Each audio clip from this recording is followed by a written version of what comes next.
Untuk pertama kalinya Amerika Serikat menyebut Rusia telah melakukan kejahatan terhadap kemanusiaan di Ukraina. Hal ini karena Rusia telah menyerang secara sistemik terhadap warga sipil Ukraina.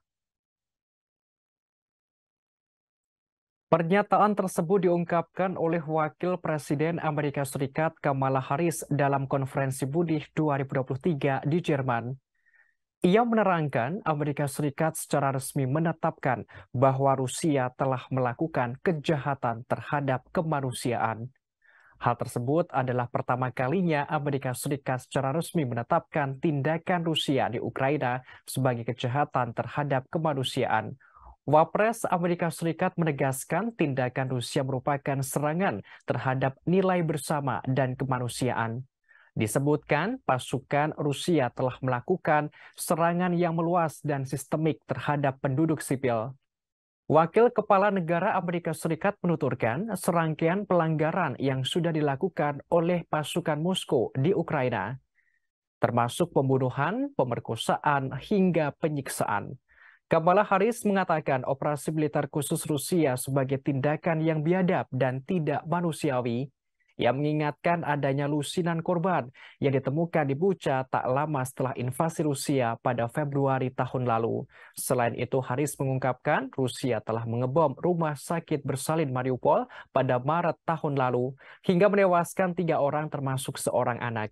Tak hanya itu, pasukan Rusia juga melakukan serangan seksual terhadap seorang anak berusia 4 tahun yang dilakukan oleh seorang tentara Rusia diidentifikasi oleh PBB dalam sebuah laporan.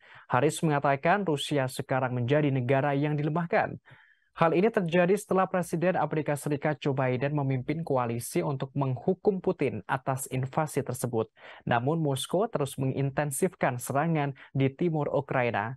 Sementara itu, Ukraina merencanakan serangan dalam beberapa bulan mendatang. Ukraina juga mencari lebih banyak senjata yang lebih berat dan jarak jauh dari sekutu baratnya.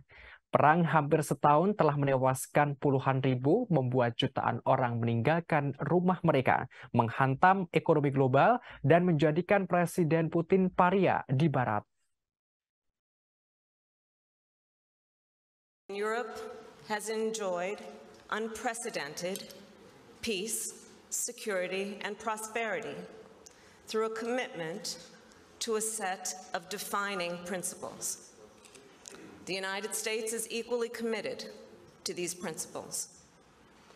That people have a right to choose their own form of government.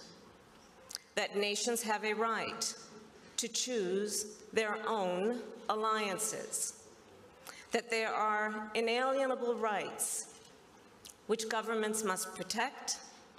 That the rule of law should be cherished. That sovereignty and territorial integrity of all states must be respected, and that national borders should not be changed. Terima kasih sudah nonton. Jangan lupa like, subscribe, dan share ya.